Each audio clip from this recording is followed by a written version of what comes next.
What powers our body? A Year 12 Physical Education Review Tool. Adenosine triphosphate, or ATP, is the molecule that creates energy in our body. And that energy is used for all sorts of bodily functions, from digestion through to body movement.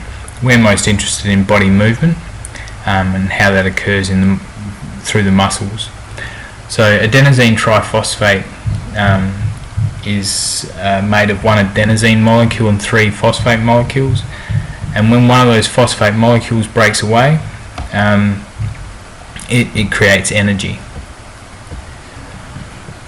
So once it's released energy, it becomes what's called adenosine diphosphate. So there are only 2 molecules, 2 phosphate molecules, and then through a chemical reaction, the 3rd phosphate molecule is reattached to become ATP again, so that the whole process can start again. And so every time that phosphate molecule is broken off, energy is created.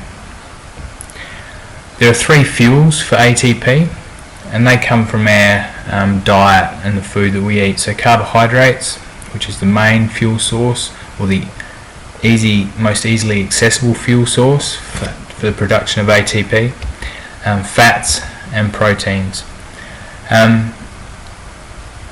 Carbohydrates, when exercising, are the most accessible and easily turned into ATP. Fats require more oxygen to be taken in to turn fats into ATP. So once carbohydrates run out, fats are then used as the main fuel source, and proteins are the last source of fuel for ATP and are rarely used. In extreme circumstances like starvation, they may be used. So 3 energy systems help produce ATP. We have the ATP-PC system, which provides us with ATP instantly in the muscles. It only lasts for about 10 seconds, and it provides a very high intensity, 95% of our maximum effort. So a 100-metre sprint would be a good example of that. The lactic system can last up to 90 seconds, relies on carbohydrates and chemical reactions in the body, in the muscles, to produce the ATP, and it produces lactic acid, which is a waste product. That lactic acid builds up in the muscles and causes fatigue. So when you run a 400-metre sprint, you feel that muscle ache and you have to slow down. That's the lactic acid building up in the muscles. The lactic system is again used for high intensity, around 85 to 95% of our maximum energy output. And the aerobic system is the last, or the 3rd energy system. It can last up to 2 hours or longer. Requires carbohydrates and oxygen to combine to create ATP.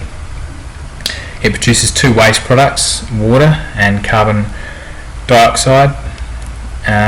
Carbohydrate can run out after 2+ hours, so a marathon runner, for example. Once this occurs, fats are used. Because fats are harder to break down, the body needs to slow down to be able to get more oxygen in, to be able to turn the fats into ATP. Athletes often refer to this as hitting the wall, and it's at that point where they have to slow down even further to get more oxygen into their bodies. The aerobic system is used at a lower intensity, up to 85% of maximum energy output. So when we're exercising using the aerobic system, carbohydrates are the first fuel source accessed, but when we're at rest, it's actually fats that are being burnt.